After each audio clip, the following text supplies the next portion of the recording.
What's going on, YouTube? It's been a little bit. We're back with another episode.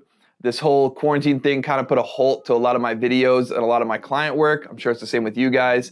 And I didn't want to just post a video just to post a video. So I've kind of been debating what I wanted to talk about. And it finally hit me. I've been getting a lot of messages and comments about the same question. So we're going to talk about that in today's video. All right, let's go.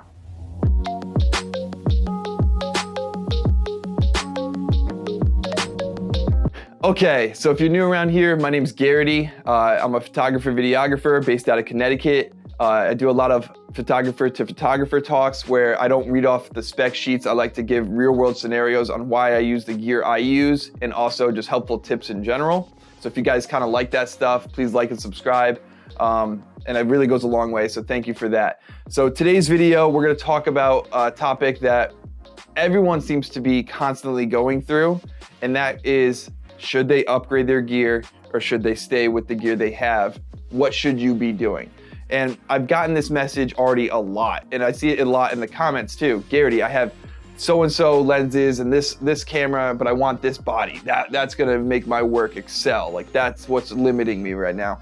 And same thing with should I switch from Fujifilm to Sony? Should I switch back? Like, no, this Sony's garbage. No, this Canon's better. Like, it's been a lot of that I've been seeing in the comments and a lot in just messages to me.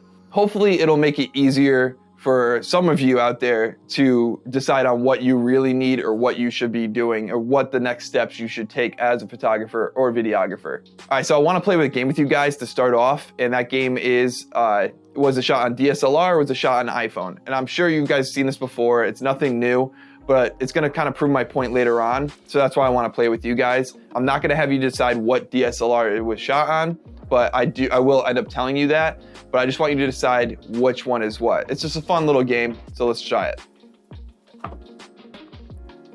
All right, so the images should be showing up on screen now. So we're gonna start with this first one. There's a total of 9 photos that we're gonna go through. So this is the first one, DSLR or iPhone?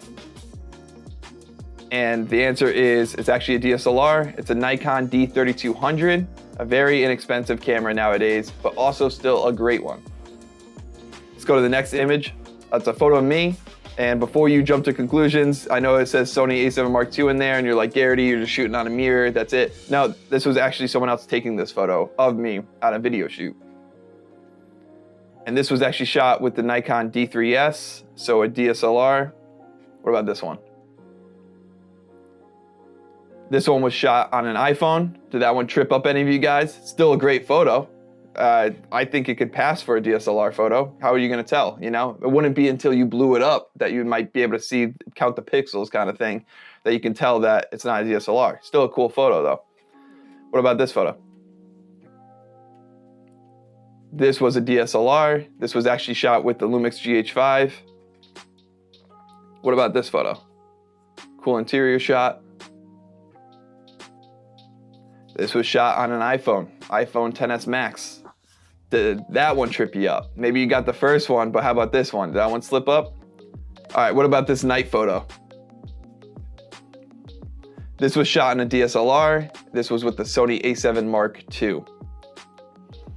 Now, what about this photo? Cool car photo. This was shot also with the DSLR, but with the Canon 5D Classic. It's actually right here, funny enough. But did you think that was an iPhone? Did you slip up on that one? Both those cameras actually did reviews on for 2020, so check those out if you haven't seen those yet. And what about this photo? Cool House of Hops, cool craft beer place, brewery. This was actually shot on an iPhone 7 Plus. Yeah, iPhone 7 Plus was shot on. And last one, cool palm trees.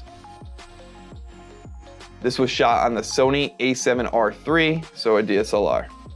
So that was it for that. How'd you guys do? Let me know. Did you know which one was the iPhone? Did you know which ones were DSLR? Was it too obvious? Was it too easy? Or were you surprised? And even the ones that were DSLR, were you surprised that was a Nikon D3200? Were you surprised that was a D3S? Like, were you surprised by what DSLRs were shooting that?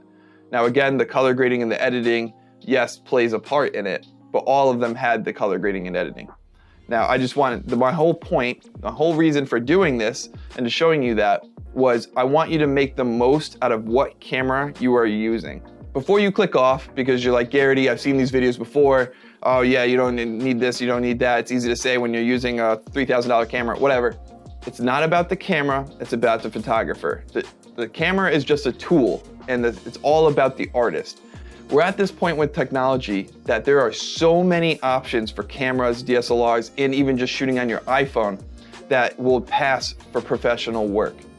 Now, most of you are just shooting for Instagram anyways, so you don't even need these 40 megapixel camera DSLRs to post, because it's just getting compressed anyways. It's just this little square on Instagram that you don't even need all that. So my point is, you don't need to jump from this Nikon D3200 and have to go buy the A7R4. You know what I mean? There's no reason to do that. And I think because everyone gets in this gear lust mindset where, oh, the only reason this person's good is because they're shooting on this camera. Or I would be so much better if I had a $4,000 camera too. And it's not that it wouldn't help because you have all the tools you need. I think what really stands out is when a photographer takes a camera that normally people wouldn't use because it's dated or it's not as good nowadays, and they take that and they absolutely kill it, and they basically trick your mind into thinking, oh, this must have been shot on a $5,000 camera, when you find out, oh, it's shot on a $200 body and just a $200 lens or something like that. My whole point here is, are you actually using your camera to its fullest abilities? Did you learn all about that camera, the in and outs? Did you use it to its full potential? Are you capped out and that's why you need to move up to the next camera? Or is it the fact that you just want new gear because that's what you think is holding you back? Are you shooting every day? Are you going out? Oh, well, Garrett, it's a quarantine. You can go out and shoot in your backyard. You can shoot in your house, set up a little thing like this and practice just shooting yourself. There's really no excuse nowadays anymore to practice photography and to just get really good with what you have now. And if you're shooting on a phone, that's awesome. Keep shooting on a phone. Utilize it to its fullest potential. They even make like little lenses for the phones nowadays, so you can even get more crafty with it. But I'm not saying you have to go spend more money. Utilize that phone to its fullest potential. Figure out what it's good at, what it's not good at. And once you've killed it, once you've done everything you can with that camera, once you've been capped out and you're like, Garrity, you know what? I really do need a better, I need an actual DSLR because I really want to dive into this craft more and I really want to take more photos. And also I'm not just posting on Instagram, I'm sending work to clients, blah, blah, blah, I'm doing prints. Yeah, then awesome, do it. But my whole point here is, don't let the actual tool hold you back. If you only have a little GoPro Hero Sessions and you're snapping photos with that, that's awesome. Keep snapping photos, practice it, see what works and what doesn't, get some feedback, and just keep shooting. Because the more you shoot, the better and easier it'll be, and the more you'll see things differently.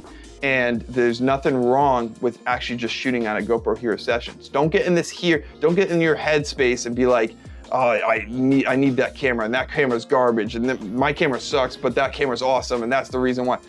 Get out of your head. Don't listen to anyone else.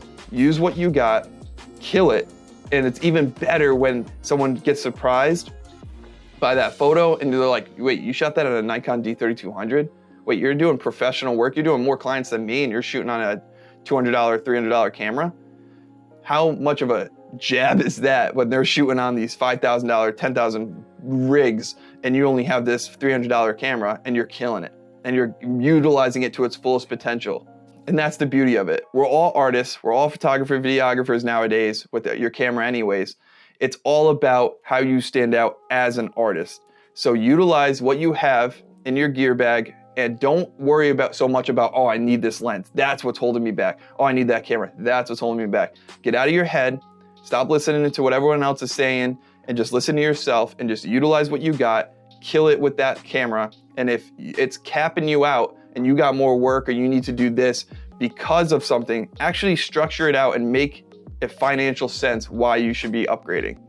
Don't just get it just to get it. And don't get stuck in that head because you're always going to be buying a new lens, buying a new body because you feel hold it back. Oh, well, that's the reason why that's why my photos suck, because I don't have a 24-70. I need that. Just get out of your head, go shoot with the camera you got, even if it's a phone, and practice, just shooting, angles, editing, all that ties into it. And you can stand out and honestly get really good quality stuff that people wouldn't even bat an eye at. They would think you were shooting on a $5,000 rig anyways. So that's the beauty of it nowadays. All right, guys, I know you've heard that before. I think just some of you just needed to hear it again. I know I was in that position. I still am some days. Some days I'm like, you know what, I really do need that rig. And I kind of have to talk myself through it again. Like, do I really need it or do I just want it? And that's something that I think a lot of us struggle with day to day. So I hope this video helps. If it did, like and subscribe, guys. I have a bunch more videos coming. I just got to stick it through this quarantine. We're doing good so far. But again, thank you guys so much, and I'll see you guys next time.